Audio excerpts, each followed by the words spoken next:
Hi folks, welcome back to Paul's Rule of Thumb. We are going to do another Cookbook Corner today. And I thought this was appropriate to start out the 30 days of Thanksgiving um, because this book, I think, is especially pertinent to the idea of Thanksgiving. So, um, one of the things that I truly believe is that food and community go hand in hand. Um, and I think that growing up the way I did in a small town where the women and men of the community came together to have meals together to raise money for different events.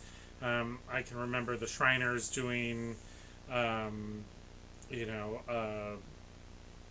I can't remember what they used to call it, but they made this big pot of soup. It was giant. It was now as a kid it probably seemed giant to me as an adult it may not, but it was a big pot of soup, and they would roast corn, and they would raise money, and there was all kinds of things like that when I was a kid.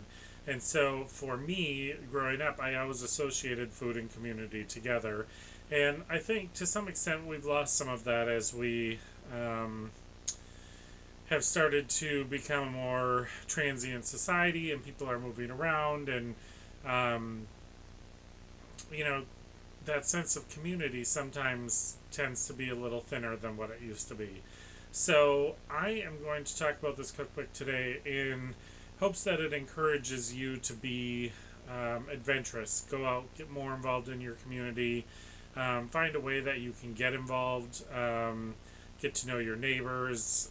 There's lots of things you can do, whether it be community dinners, potlucks, even something more personal like progressive dinners, where if you have some friends in the area, you start out, you go to one person's house for an appetizer, and the next person's house for a salad course, and the next person's house for dinner, and then dessert, and so on and so forth. So there's lots of different ways to do very cool things to develop community through the use of food. So without further ado, the cookbook I'm going to talk about today, and you're going to see I have lots of stickers in it, is this book. And it is called Together. Now, this is a brand new cookbook. It's Together, Our Community Cookbook. The foreword is written by Her Royal Highness the Duchess of Sussex. Now, this book was put together as a fundraiser for the Hub Community Kitchen. And the Hub Community Kitchen was formed after the Grenfell Tower fire in London last year. And if you are not aware what that was, because I wasn't aware of all the details when I first saw this cookbook, so I went back and did some research. The Grenfell Tower was a 24-story residential tower block in London that burned. It was a blaze, and many people lost their life in the fire. Many people were injured, and that entire community was displaced after the fire. So the Hub Community Kitchen was put together for these families in order for them to be able to come together and still produce food in a sense of community. So I'm going to read you a few things that I thought were very interesting here in the book. It says, Together is more than a cookbook. It's a tale of friendship and a story of togetherness. It's an homage to the power of cooking as a community and the recipes that allow us to connect, share, and look forward. The kitchen was opened after the Grenfell tragedy, offering women who had been displaced and the community around them a space to cook food for their families. Their roles as matriarchs united them across their cultures. The kitchen provided an opportunity to cook what they knew and to taste the memory of home, albeit home some had recently lost. It was a melting pot of cultures and personalities with roots in Uganda, Iraq, Morocco, India, Russia, and at least 10 other countries. And it said, You will feel joy in their company, and you will leave counting the days until you go back. And to me, that is what a great meal does, and that's what a great sense of community does. Is creates that sense that you want to go back immediately. Um, so then it goes on, and then it talks about melding cultural identities under a shared roof.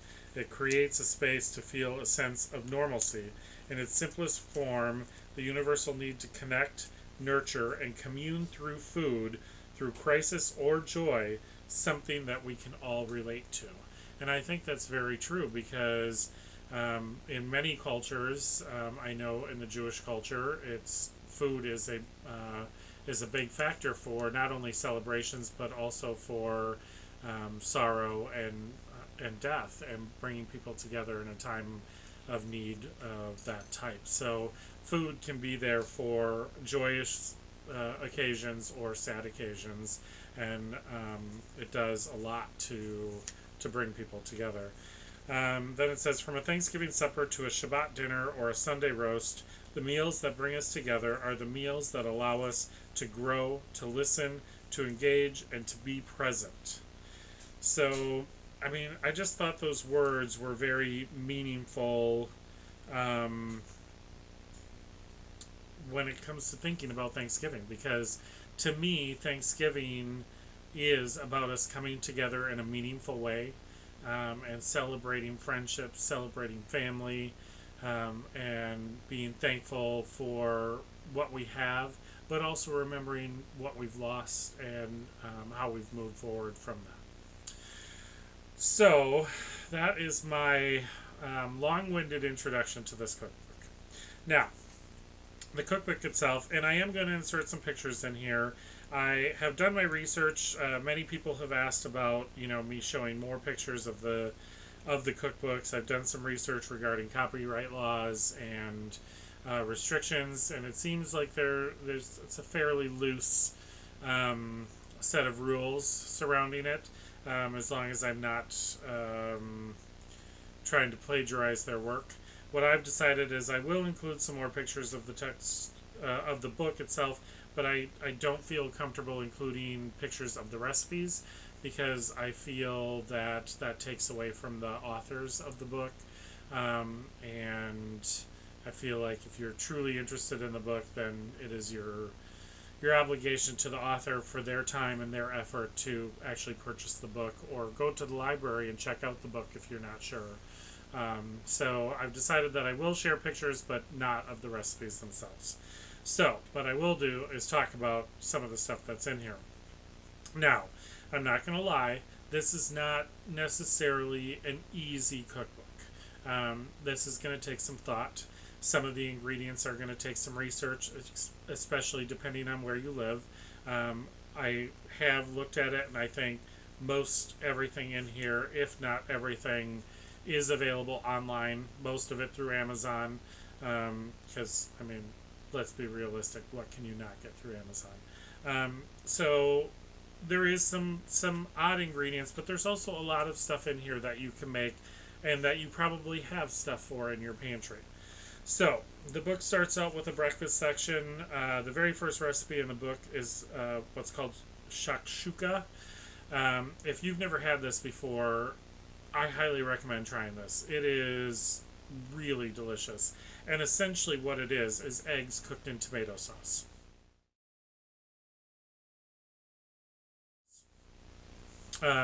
There's about a million versions of this online, but you are essentially making a rough tomato sauce or a tomato gravy. You can put a bunch of different vegetables in there if you want, and then essentially you crack some eggs on top of it, stick it in the oven. When the eggs are done to your liking, you take it out and you serve it with some good hearty bread on the side. It is a phenomenal breakfast. So that's the first recipe in the book. Very easy. It's totally a no-brainer. One that they had in here that I thought might be, one of the first ones on my list is the Moroccan pancakes. They are a pancake that's made with semolina and self-rising flour and yeast and baking powder. So I'm just thinking that is going to be a seriously puffy, airy pancake. that could be fun to try. And aside from the semolina, which I don't think I have in my cupboard right now, most everything else I usually have. And semolina I know you can get at pretty much any grocery store. I got a green omelet. African beignets. Now, I have never made beignets because they just never seemed attainable to me. This recipe seems like it might be doable because, unlike beignets, like French beignets that you would get down in Louisiana or over in France, these are baked in the oven. So these might be interesting to try.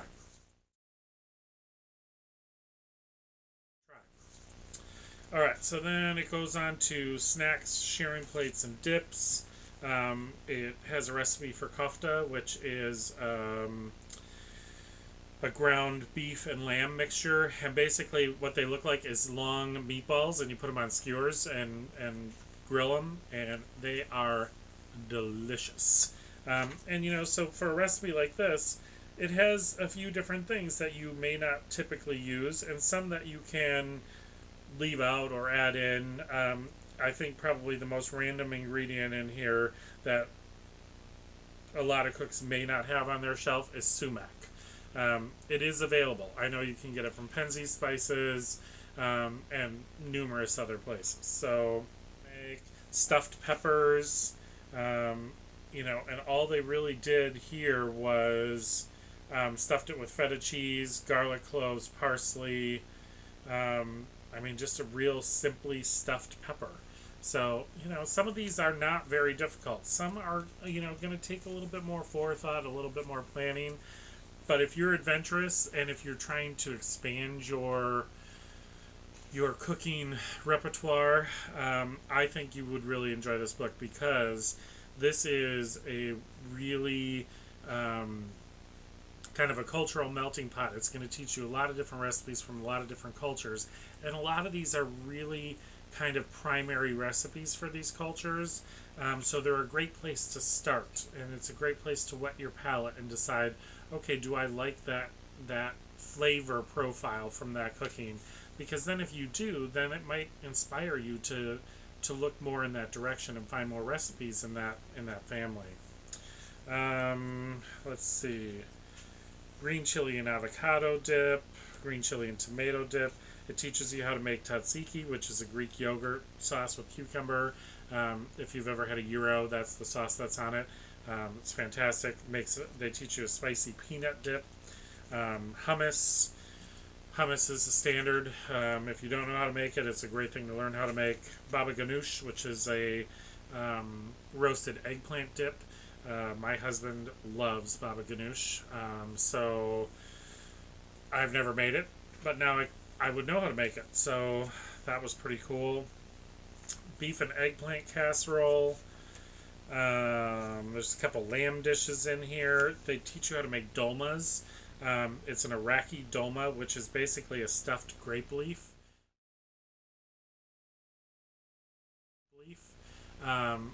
That will be on my list because it's something I've always wanted to learn how to do. And this recipe is pretty well laid out and really attainable. So I'll probably be trying that one. Oh, I don't want to keep you folks on here forever, so I'm going to speed through a little bit more of this. Persian chicken looked really good. Algerian couscous, coconut chicken curry, chicken and mushroom cream soup. Okay, something I would never even thought to make that combination, but this looks delicious. So, and you all know how much I like mushrooms. So, what else we got here? There's some fish dishes in here, baked fish with tahini, tuna. Okay, here is one. When I came across this one, I thought I may have to try this just because I have never even come across anything even remotely close to this. It is tuna, olive, and sun-dried tomato cake. Okay? It is baked, based on the picture, they made it in a loaf pan. And really, it is flour, baking powder, turmeric, cumin, eggs, tuna and oil, pitted olives, sun-dried tomatoes, and grated cheddar cheese. Okay, these are all things easily attainable. I would have never thought to put them together in a single recipe, but I think I might try this. Let's see, what else we got here? A lentil dish, Lebanese vegetable lasagna. I mean, who couldn't use another way to make lasagna, right? Moroccan chickpea and noodle soup, very different. Yemeni bread. You all know my obsession with learning how to make bread. I am bound and determined to become as good as Heather, and I might have to do that by trying some random off-the-wall breads. So Yemeni bread might be on the list. Um, what else we got here? Rainbow roasted vegetables, always a winner. Fennel and orange salad. Fennel, if you have not tried fennel, is kind of one of those things you either love it or hate it. It has a very licoricey flavor. It has that flavor of anise. So if you like that flavor, this is a fennel and orange salad, and I think those two would play off each other very well. Carrot and orange chapatis, which is a fried bread. That might be something I will put on my list. Caramelized plum upside down cake. Yes, please. Please. Indian shortbread cookies. The dessert section is really killer in this book, folks. Cardamom bread and butter pudding, toffee apple crumble, sweet puff pastries, Russian semolina cake. I mean, I'm going to insert a picture of this cake. Looking at the picture, I mean, I need to have this in the very near future. And then I'd have two recipes I can use semolina in. You see how I like that? I love having things where I can use it for double duty. Ricotta filled pancakes with orange blossom syrup. Okay, that's going to take some time. That's going to take some effort. That's a weekend dish. But I'm not saying I'd scratch it off the list. There's a simple chocolate cake in here. They got a couple drinks. How to make a masala chai, a ginger tea, a spiced mint tea. And that's the end of the book, folks. So what we got here is a total of 127 pages, including all the introduction and the recipes. The proceeds of this book do go to the Hub Community Kitchen, which allows them to be open more than the couple days that they were originally open. So it allows those families to be able to be there and cook until or as long as they need this kitchen to be open. So if you're looking for a way to give back or something interesting and different to do to honor a tradition for Thanksgiving, a lot of families have traditions of giving back on Thanksgiving, and I typically look for something more local. But I just thought this was a really amazing book, a really amazing mission, a chance to explore different cultures and different recipes at the same time. So it is beautifully done. It is an absolutely accessible book. I got it on Amazon. I will put the link down below. I will definitely insert some pictures in here for you folks. And I hope you like this. I hope you enjoy the Cookbook Corner. Everybody seems to really be enjoying it. If you did, please like, share, subscribe. Come back and see us soon. This is the first day of the 30 days of Thanksgiving. We're going to be seeing a lot of each other coming up. I hope you enjoyed this. Come back and see me soon. And as always, I hope you had a great day.